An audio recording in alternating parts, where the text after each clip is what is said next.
Are you interested in investing in stocks and shares? First, educate yourself on how the market works.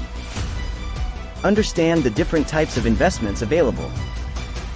Do your research on potential companies to invest in. Consider working with a financial advisor. Decide on how much you want to invest. Create a brokerage account to buy and sell. Pay attention to fees and commission rates.